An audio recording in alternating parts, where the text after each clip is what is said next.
ओम शांति। आज हम 1 फरवरी 94 की अव्यक्तवाणी सुनते हैं। आज के वाणी का सार है, त्रिकालदर्शी स्थिति के श्रेष्ठ आसन द्वारा सदा विजयी बनो। दिव्य बुद्धि व विशाल बुद्धि का वरदान देने वाले त्रिकालदर्शी बाप दादा अपने मास्टर त्रिकालदर्शी बच्चों प्रति बोले। आज त्रिकालदर्शी बाप दादा अपने सर्व मास्टर त्रिकालदर्शी बच्चों को देख रहे हैं। त्रिकालदर्शी बनने का साधन बाप दादा ने हर बच्चे को दिव्य बुद्धि का वरदान व ब्राह्मण जन्म की विशेष सौगात दी है, क्योंकि दिव्य बुद्धि द्वारा ही बाप को, अपने आप को और तीनों कालों को स्पष्ट जान सकते हो। दिव्य बुद्धि तथा याद द्वारा ही सर्व शक्तियों को धारण कर सकते हो। इसीलिए पहला वरदान दिव्य बुद्धि है। ये वरदान बाप दादा ने सर्व बच्चों को दिया है, लेकिन इस वरदान को प्रत्यक्ष जीवन में नंबरवार कार्य में लगाते हो। दिव्य बुद्धि त्रिकालदर्शी स्थिति का अनुभव कराती है। चारों ही सब्जेक्ट धारण करने का आधार दिव्य बुद्धि है। चारों ही सब्जेक्ट को सभी बच्चे अच्छी तरह से जानते हैं, वर्णन भी करते हैं, लेकिन जानना वर्णन करना यह सभी को आता है। चाहे नए हैं चाहे पुराने हैं, इसमें सभी होशियार हैं, लेकिन धारण करना इसमें नंबर वार बन जाते हैं। दिव्य बुद्धि की विशेषताएं। दिव्य बुद्धि वाली आत्माएं कोई भी संकल्प को कर्म व वाणी में लाने समय हर बोल और हर कर्म को तीनों काल से जानकर फिर प्रैक्टिकल में आती है। साधारण बुद्धि वाली आत्माएं बहुत करके वर्तमान को स्पष्ट जानती है, लेकिन भविष्य और भूतकाल को स्पष्ट नहीं जानती। दिव्य बुद्धि वाली आत्मा को पास्ट और फ्यूचर भी इतना ही स्पष्ट होता है जैसे प्रेजेंट स्पष्ट है। तीनों ही काल साथ साथ स्पष्ट अनुभव होता है। वैसे सभी कहते भी है कि जो सोचो, जो करो, जो बोलो, आगे पीछे को सोच समझ करके करो। कर्म के पहले परिणाम को सामने रखो। परिणाम हुआ भविष्य। तो नंबर 1 है त्रिकालदर्शी बुद्धि। त्रिकालदर्शी बुद्धि कभी असफलता का अनुभव नहीं करेगी, लेकिन बच्चों में 3 प्रकार की बुद्धि वाले हैं। पहला नंबर सुनाया सदा त्रिकालदर्शी बुद्धि, दूसरा नंबर कभी त्रिकालदर्शी और कभी एक कालदर्शी, तीसरा नंबर अलबेली बुद्धि, जो सदा वर्तमान को देखते, सदा यही सोचते कि जो हो रहा है या जो मिल रहा है व चल रहा है इसमें ठीक रहे। भविष्य क्या होगा इसको क्या सोचे, लेकिन अलबेली बुद्धि आदि मध्य अंत को न सोचने के कारण सदा सफलता प्राप्त करने में धोखा खा लेती है। तो बनना है त्रिकालदर्शी बुद्धि। त्रिकालदर्शी स्थिति ऐसा श्रेष्ठ आसन है जिस आसन अर्थात स्थिति द्वारा स्वयं भी सदा विजयी और दूसरों को भी विजयी बनने की शक्ति व सहयोग देने वाले हैं। दिव्य बुद्धि विशाल बुद्धि है। दिव्य बुद्धि बेहद की बुद्धि है। तो चेक करो कि स्वयं की बुद्धि किस नंबर की बनाई है। बाप दादा ने बच्चों के रिजल्ट में देखा कि ज्ञान गुण शक्तियों का खजाना जमा सभी बच्चों के पास है, लेकिन जमा होते भी नंबरवार क्यों है? ऐसा कोई भी नहीं दिखाई दिया जिसके पास खजाने जमा नहीं हो। सभी के पास जमा है ना, फिर नंबरवार क्यों? अगर किसी से भी पूछेंगे, स्वयं का ज्ञान है, बाप का ज्ञान है, चक्कर का ज्ञान है, कर्मों के गति का ज्ञान है, सभी के पास सर्व शक्तियाँ है कि कोई है कोई नहीं है? ज्ञान में सभी ने हाँ किया और शक्तियों में हाँ क्यों नहीं किया? अच्छा, सभी गुण है, सर्वगुण बुद्धि में है, बुद्धि में ज्ञान भी है, शक्तियाँ भी है, फिर नंबरवार क्यों? फर्क क्या होता है? खजाने को विधि पूर्वक कार्य में लगाना नहीं आता। समय बीत जाता है, फिर सोचते हैं कि ऐसा करते थे, इस विधि से चलते थे तो सिद्धि मिल जाती थी। तो समय को जानना और समय प्रमाण शक्ति व गुण व ज्ञान को कार्य में लगाना, इसके लिए दिव्य बुद्धि की विशेषता आवश्यक है। वैसे ज्ञान के पॉइंट्स बहुत सोचते रहते हैं, सुनाते भी रहते, कॉपियों में भी भरी हुई रहती है। सबके पास कितनी डायरियाँ इकट्ठी हुई होंगी, काफ़ी स्टॉक हो गया है ना। तो जैसे बाप के लिए गाया हुआ है कि मैं जो हूँ जैसा हूँ, वैसे मुझे जानने वाले कोटों में कोई है। जानते तो सभी है, लेकिन अंडरलाइन है जो हूँ जैसा हूँ, उसमें अंतर पड़ जाता है। इसी रीति से जैसे समय और जो ज्ञान की पॉइंट्स या गुण या शक्ति आवश्यक है, वैसा कार्य में लगाना, इसमें अंतर पड़ जाता है और इसी अंतर के कारण नंबर बन जाते हैं। तो कारण समझा। एक तो समय प्रमाण विधि का अंतर पड़ जाता है, दूसरा कोई भी कर्म व संकल्प त्रिकालदर्शी बन नहीं करते, इसीलिए नंबर बन जाता है। कोई भी संकल्प बुद्धि में आता है तो संकल्प है बीज, वाचा और कर्मणा बीज का विस्तार है। अगर संकल्प अर्थात बीज को त्रिकालदर्शी स्थिति में स्थित होकर के चेक करो, शक्तिशाली बनाओ, तो वाणी और कर्म में स्वतः ही सहज सफलता है ही है। संकल्प को चेक नहीं करते, अर्थात बीज शक्तिशाली नहीं होता, तो वाणी और कर्म में भी सिद्धि का शक्ति नहीं होती। लक्ष्य सभी का सिद्धि स्वरूप बनने का है ना, तो सदा सिद्धि स्वरूप बनने की विधि जो सुनाई, उसको चेक करो।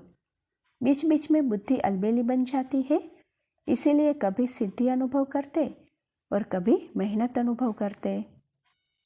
बाप दादा का सभी बच्चों से प्यार की निशानी है कि सब बच्चे सदा सहज सिद्धि स्वरूप बन जाए। आपके जड़ चित्रों द्वारा भक्त आत्माएं सिद्धि प्राप्त करती रहती है, तो चैतन्य में सिद्धि स्वरूप बने हो, तब तो जड़ चित्रों द्वारा भी और आत्माएं सिद्धि प्राप्त करती रहती है। जो त्रिकालदर्शी स्थिति में स्थित रहते हैं, तो त्रिकालदर्शी स्थिति समर स्थिति है। इस समर स्थिति वाले व्यर्थ को ऐसे सहज समाप्त कर देते हैं, जो स्वप्न मात्र भी व्यर्थ समाप्त हो जाता है। अगर त्रिकालदर्शी बुद्धि द्वारा कर्म भी नहीं करते हैं, तो व्यर्थ का बोझ बार बार ऊंचे नंबर के अधिकारी बनने नहीं देता। तो दिव्य बुद्धि का वरदान सदा हर समय कार्य में लगाओ। बाप दादा ने पहले भी इशारा दिया है कि ज्ञानी योगी आत्माएं बने हो। अब ज्ञान और योग को, शक्ति को प्रयोग में लाने वाले प्रयोगी आत्मा बनो। जैसे साइंस की शक्ति का प्रयोग दिखाई देता है ना, लेकिन साइंस की शक्ति के प्रयोग का भी मूल आधार क्या है? आज जो भी साइंस ने प्रयोग के साधन दिए हैं, उन सब साधनों का आधार क्या है? साइंस के प्रयोग का आधार क्या है? मेजॉरिटी देखेंगे लाइट है, लाइट द्वारा ही प्रयोग होता है।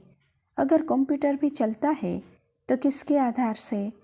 कंप्यूटर माइट है, लेकिन आधार लाइट है ना। तो आपके साइलेंस की शक्ति का भी आधार क्या है? लाइट है ना। जब यह प्रकृति की लाइट द्वारा एक लाइट अनेक प्रकार के प्रयोग प्रैक्टिकल में करके दिखाती है, तो आपकी अविनाशी परमात्मा लाइट, आत्मिक लाइट और साथ साथ प्रैक्टिकल स्थिति लाइट, तो उससे क्या नहीं प्रयोग हो सकता। आपके पास स्थिति भी लाइट है और मूल स्वरूप भी लाइट है।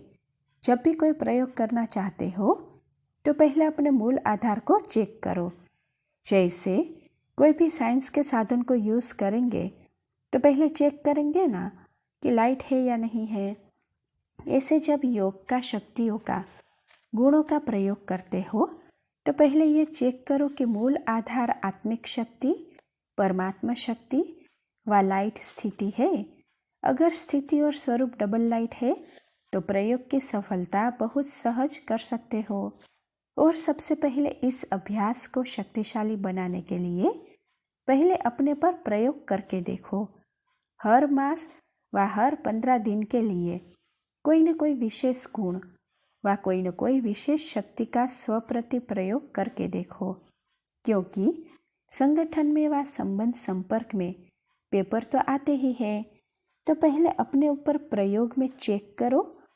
कोई भी पेपर आया, लेकिन जो शक्ति व जो गुण का प्रयोग करने का लक्ष्य रखा, उसमें कहाँ तक सफलता मिली और कितने समय में सफलता मिली। जैसे साइंस का प्रयोग दिन प्रतिदिन थोड़े समय में प्रत्यक्ष रूप का अनुभव कराने में आगे बढ़ रहा है, तो समय भी कम करते जाते हैं। थोड़े समय में सफलता ज़्यादा, यह साइंस वालों का भी लक्ष्य है। ऐसे जो भी लक्ष्य रखा उसमें समय को भी चेक करो और सफलता को भी चेक करो। जब स्व के प्रति प्रयोग में सफल हो जाएंगे तो दूसरी आत्माओं के प्रति प्रयोग करना सहज हो जाएगा। और जब स्व के प्रति सफलता अनुभव करेंगे तो आपके दिल में औरों के प्रति प्रयोग करने का उमंग उत्साह स्वतः ही बढ़ता जाएगा। अन्य आत्माओं के संबंध संपर्क में स्व के प्रयोग द्वारा उन आत्माओं को भी आपके प्रयोग का प्रभाव स्वतः ही पड़ता रहेगा। जैसे एक दृष्टांत सामने रखो कि मुझे सहन शक्ति का प्रयोग करना है, तो जब स्वयं में सहन शक्ति का प्रयोग करेंगे तो जो दूसरी आत्माएं आपकी सहन शक्ति को हिलाने के निमित्त है वो भी बच जाएगी ना, उनका भी तो किनारा हो जाएगा। और जैसे छोटे छोटे संगठन में रहते हो, सेंटर्स है तो सेंटर्स पर छोटे संगठन है ना, तो पहले स्व के प्रति ट्रायल करो, फिर अपने छोटे संगठन में ट्रायल करो। संगठन रूप में कोई भी गुण व शक्ति के प्रयोग का प्रोग्राम बनाओ। उससे क्या होगा, संगठन की शक्ति से उसी गुण व शक्ति का वायुमंडल बन जाएगा, वाइब्रेशन फैलेगा और वायुमंडल व वाइब्रेशन का प्रभाव अनेक आत्माओं के ऊपर पड़ता ही है। तो ऐसे प्रयोगशाली आत्माएं बनो। पहले स्वयं में संतुष्टता का अनुभव करो, फिर औरों में सहज हो जाएगा, क्योंकि विधि आ जाएगी। जैसे साइंस के साधन को पहले सैंपल के रूप में प्रयोग करते, फिर विशाल रूप में प्रयोग करते हैं, ऐसे आप पहले स्वयं को सैंपल के रीति से यूज़ करो और ये प्रयोग करने की रुचि बढ़ती जाएगी और बुद्धि मन इसमें बिजी रहेगा। तो छोटी छोटी बातों में जो समय लगाते हो, शक्तियाँ लगाते हो, उनकी बचत हो जाएगी। सहज ही अंतर्मुखता की स्थिति अपनी तरफ आकर्षित करेगी, क्योंकि कोई भी चीज़ का प्रयोग और प्रयोग की सफलता स्वतः ही और सब तरफ से किनारा करा देती है। ये प्रयोग तो सभी कर सकते हो ना, कि मुश्किल है। इस वर्ष प्रयोगशाली आत्माएं बनो, समझा क्या करना है और हर एक स्वयं के प्रति प्रयोग में लग जाएंगे तो प्रयोगशाली आत्माओं का संगठन कितना पावरफुल बन जाएगा। वह संगठन की किरणें अर्थात वाइब्रेशन बहुत कार्य करके दिखाएगी। इसमें सिर्फ दृढ़ता चाहिए, मुझे करना ही है। दूसरों के अलबेलेपन का प्रभाव नहीं पड़ना चाहिए। आपकी दृढ़ता का प्रभाव औरों पर पड़ना चाहिए, क्योंकि दृढ़ता की शक्ति श्रेष्ठ है या अलबेलेपन की शक्ति श्रेष्ठ है। बाप दादा का वरदान है, जहाँ दृढ़ता है वहाँ सफलता है ही।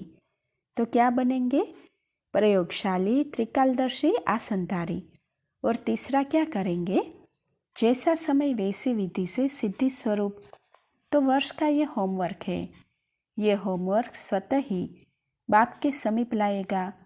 जैसे ब्रह्मा बाप को देखा, कोई भी कर्म करने से पहले आदि मध्य अंत को सोच समझ कर्म किया और कराया। अलबेलापन नहीं कि जैसा हुआ ठीक है, चलो चलाना ही है, नहीं। फॉलो ब्रह्मा बाप।